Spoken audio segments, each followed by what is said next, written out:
South India shopping mall kilo sale అభిమానుల కోరికపై శ్రావణంలో కూడా ఆషాఢం ధరలకి.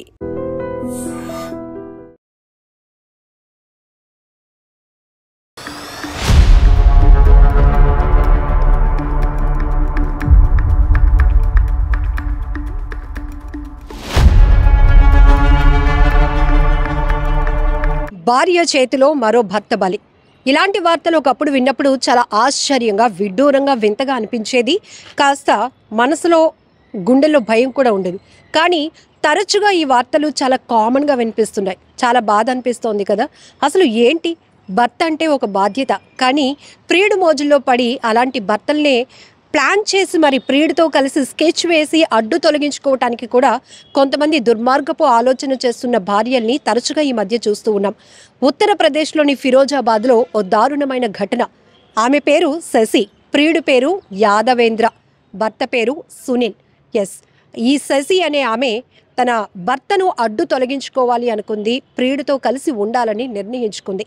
ఈ క్రమంలోనే చాలా రకాల స్కెచ్లు వేస్తూ వచ్చింది. పెరుగన్నంలో నిద్ర మాత్రలు కలిపి భర్తకు పెట్టింది.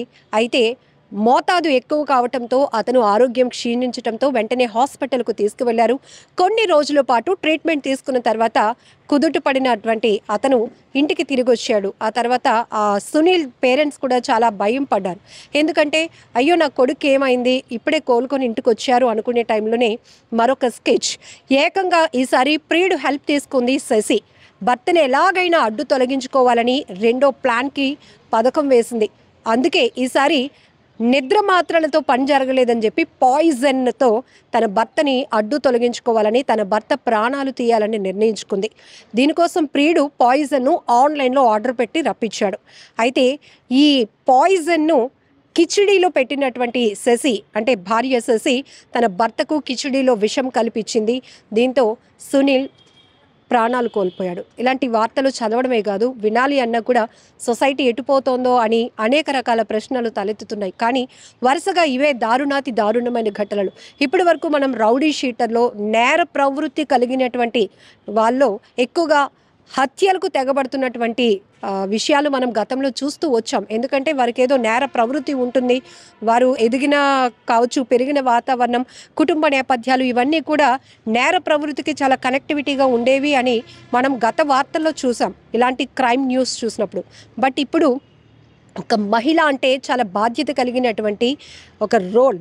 కుటుంబ బాధ్యతలే కాదు, తనను తాను మలుచుకుంటూనే తన పిల్లల్ని, భర్తని, అత్తమామల్ని, అమ్మా నాన్నని కూడా ఎంతో కేర్ఫుల్గా, బాధ్యతగా చూసుకోవాల్సినటువంటి పాత్రలో ఒక రోల్లో ఉన్నటువంటి ఒక బాధ్యత కలిగినటువంటి మహిళలు కొంతమంది దుర్మార్గపు ఆలోచన చేస్తున్నారంటే ఎటుపోతోంది? అసలు తల్లి పాత్రలో ఉన్న వాళ్ళు పిల్లల్ని కూడా అడ్డు తొలగించుకుంటున్నారు. భార్య అంటే ఒక నమ్మకం, భార్య అంటే తనకు అన్నీ అనుకునేటువంటి భర్తల్ని కూడా అడ్డు తొలగించుకోవడానికి ప్రియులతో కలిసి స్కెచ్లు వేసి చంపేస్తున్నారు. ఎంత దారుణమైన ఘటనలు. ఒకప్పుడు ఈ వార్త వినాలి అంటేనే చాలా సాహసంగా అనిపించేది, చాలా గుండె ధైర్యం కావాలి.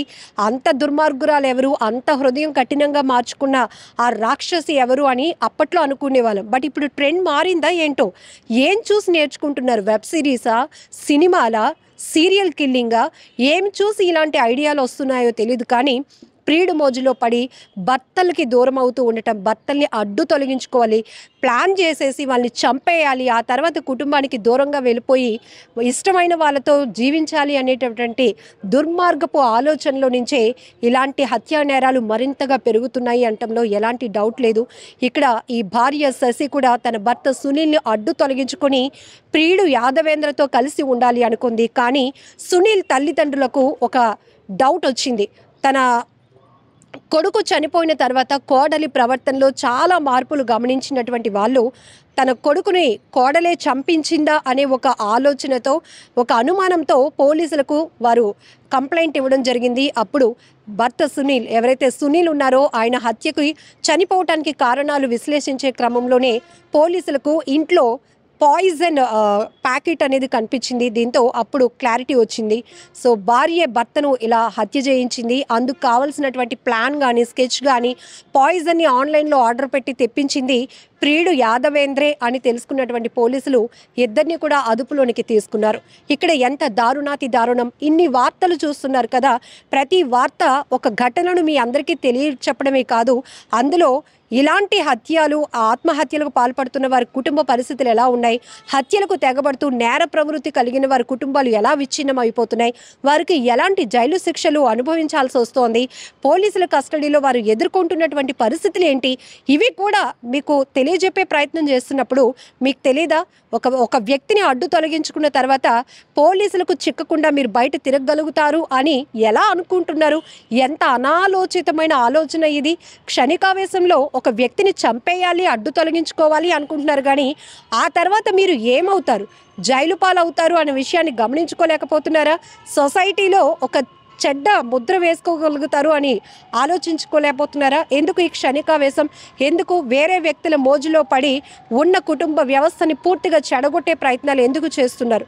ఇక్కడ సునీల్ అమ్మా నాన్నకి డౌట్ రావడం వల్ల ఇలాంటి దుర్మార్గపు కోడల బుద్ధి, ఆ కోడల ప్రేమలో పడినటువంటి వ్యక్తి బుద్ధి బయటపడి ఇప్పుడు కటకటాల పాలైనటువంటి పరిస్థితి. ఇదొక్కటే కాదు, తరచుగా ఉత్తరప్రదేశ్లోనే కాదు అనేక రాష్ట్రాల్లో ఇలాంటి ఘటనలు మనం తరచుగా చూస్తూనే ఉన్నాం. హనీమూన్ కని తీసుకువెళ్ళి ప్లాన్ చేసి ఏదో అద్భుతాలు జరిగిపోతాయని వాళ్ళలో ఒక నమ్మకాన్ని క్రియేట్ చేసి దాన్నే, ఆ నమ్మకాన్ని అదునుగా చేసుకొని హత్యలు చేస్తున్నందుకు తెగిస్తున్నారు. ఇంకొక వైపు డ్రమ్ముల్లో వేసేస్తున్నారు, మరొక వైపు విషం పెట్టి చంపేస్తున్నారు. అన్నం తినడం అంటే, ఒక భార్య భర్తకి అన్నం వడ్డిస్తుంది అంటే అది ఎంతో ప్రేమ, అది చాలా కనెక్టివిటీకి సంబంధించినటువంటి అంశం. కానీ అక్కడ ఆ ప్రేమతోనే నమ్మించి ఇలా గొంతు కోస్తున్నటువంటి భార్యలు ఇప్పటికైనా మారాల్సిన పరిస్థితి ఉంది. ఏది శాశ్వతం అంటే మనం శాశ్వతం, మనకి మన కుటుంబాలే శాశ్వతం అనే విషయాన్ని మాత్రం ఖచ్చితంగా తెలుసుకోవాల్సిన అవసరం ఉంది. ఎందుకంటే మన భారతీయ సంస్కృతిలో కావచ్చు, ప్రపంచం ఏంటి, ఈ భూమాతని మనం ప్రతి సందర్భంలో ఒక ఎగ్జాంపుల్గా తీసుకుంటాం. భూదేవి అంత ఓర్పు మహిళకు ఉంటుంది అని. అంటే ఒక పవిత్రమైనటువంటి ఆ స్థానంలో మహిళను కూర్చోబెట్టారు అంటే మహిళలపైన ఎంత గౌరవం ఉంది, ఎంత బాధ్యత ఉంది, ఒక సంస్కృతి సాంప్రదాయాలు భవిష్యత్ తరాలకు కొనసాగుతున్నాయి అంటే కూడా దానికి ప్రధాన కారణం మహిళే.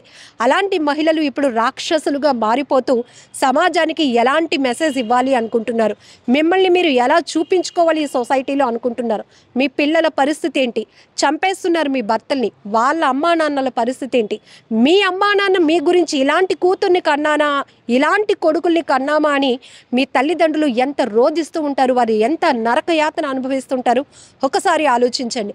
ఇలాంటి నేర ప్రవృత్తులు ఆగాలి అంటే, ఇలాంటి దుర్మార్గాలు ఆగాలి అంటే మీరేమనుకుంటున్నారో కూడా కామెంట్ బాక్స్లో మెన్షన్ చేయండి.